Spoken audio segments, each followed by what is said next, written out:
Everyone, আমি পৌশালী চলে এলাম আরও একটা নতুন ভিডিও নিয়ে। মাঝখানে আর কদিন বাকি, মাঝে আর 2 দিন বাকি, তারপরেই দুর্গাপুজোর সিনেমাগুলো থিয়েট্রিক্যাল রিলিজ পেতে চলেছে।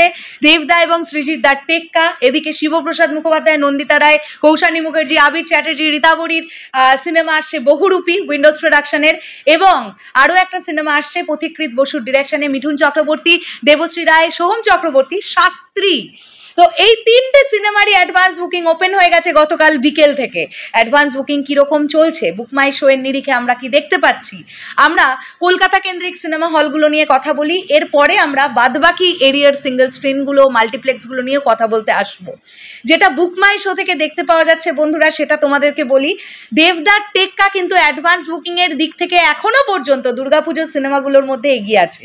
আমি কেন বলছি এই কথাটা, তোমরা যদি একটুখানি ভালোভাবে নোটিস করো, দেখবে যে কোনো, সেটা আমরা পিভিআর বলি বা আইনক্স বলি, ধীরে ধীরে শুরু হয়েছে যে পার্টিকুলার 280 টাকা, 300 টাকা, 180 টাকা এই সিটগুলো ফিলিং ফাস্ট হওয়া শুরু হয়েছে দেবদার টেক্কার ক্ষেত্রে। বেশ, আমি এরকম কলকাতার নিরিখে 4-5টা হল দেখে ফেললাম যেখানে কিন্তু 180 টাকা, 280 টাকা, 300 টাকার টিকিটগুলো ফিলিং ফাস্ট যাচ্ছে। বুক মাই শো আমাদেরকে সেটা কিন্তু দেখাচ্ছে, এটা নিয়ে কোনো ঢপবাজির বিষয়ই নেই। তো টেক্কার অ্যাডভান্স বুকিং কিন্তু টুকটুক করে শুরু হয়ে গেছে, এবং টেক্কা সিনেমাটা প্রথম দিন দেখে বেরোবার পরে দর্শকের কেমন লাগছে সেটার ওপরে ডিপেন্ড করছে যে সিনেমাটা কীরকমভাবে দর্শক নেবে এবং আরও কত দর্শক সিনেমা হলে সিনেমাটা দেখতে যাবেন।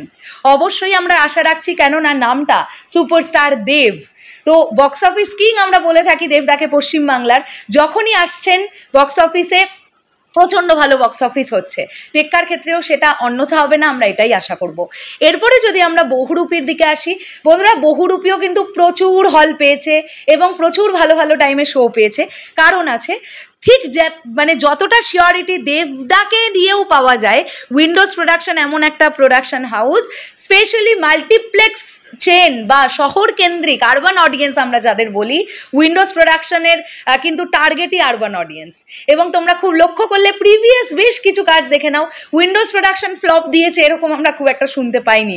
আর রিসেন্ট টাইমে যেরকম প্রমোশন করছে, আমি গতকাল প্রমোশন দেখে অবাক হয়ে গেছি। আমরা অবাক হয়ে গেছি যে অভিনেতা অভিনেত্রীদের বাড়িতে চলে যাচ্ছে শিবুদা নিজে বহুরূপী সেজে, এবং সেটা যে খুব সুন্দর একটা প্রমোশনাল স্ট্র্যাটেজি, এটা আমাদের বুঝতে কোনো অসুবিধা হচ্ছে না এবং দর্শক এটাকে খুব ভালোভাবে নিচ্ছে। বাই দ্য ওয়ে, এটার মধ্যেই একটা বিষয় বলে রাখি, এরকম একটা কথা শুনছিলাম নাকি কোনো একজন সুপারস্টারের ক্যামিও দেখতে পাওয়া যাবে বহুরূপী সিনেমায়। আমার কিন্তু এরকম মনে হয় না। হ্যাঁ, যদি তাই দেখতে পাওয়া যেত তাহলে বলতে হবে যে রাজ চক্রবর্তী আর শুভশ্রী গাঙ্গুলির ক্যামিও থাকবে বহুরূপীতে। যাই হোক, এগুলো ব্যাপার না, বিষয়টা এটা একটা অন্যরকম নতুনত্ব চিন্তা ভাবনা করেছে উইন্ডোজ প্রোডাকশন, যেটা ভীষণই ভালো লাগলো আমার কিন্তু ব্যক্তিগতভাবে। বা শরৎ মিউজিক বেঞ্চেস টিমের এই প্রমোশনাল প্যাটার্নটা খুব ভালো লেগেছে। বহুরূপীর অ্যাডভান্স বুকিংও টুকটুক করে শুরু হয়েছে। কোনো জায়গায় 3টে টিকিট, কোনো জায়গায় 4টে টিকিট, 5টা টিকিট, 7টা টিকিট এরকম করে বিক্রি হচ্ছে। দেখো, এখনও মাঝে 2 দিন আছে, তো সেখান থেকে দাঁড়িয়ে অ্যাডভান্স বুকিং ওপেন হয়ে গেছে। লোকজনের টিকিট কাটার এখনও অনেক সময় আছে, গোটা 48টা ঘন্টা বাকি। কাজেই এখন থেকে আমরা এটা ডিসাইড করতে পারবো না যে কোন সিনেমাটা অ্যাডভান্স বুকিংয়ের দিক থেকে ছাপিয়ে গেল, দাপিয়ে গেল, এটা এক্ষুনি বলা যাচ্ছে না।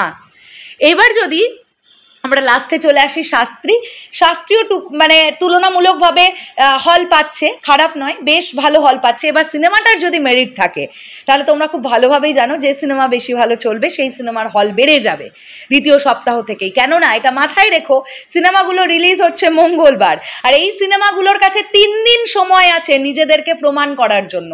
কেননা শুক্রবার রিলিজ হচ্ছে আলিয়া ভাটের জিগরা। মোস্ট ইম্পর্টেন্টলি, এটা আবার বলছি, শুক্রবার মুক্তি পাচ্ছে আলিয়া ভাটের জিগরা।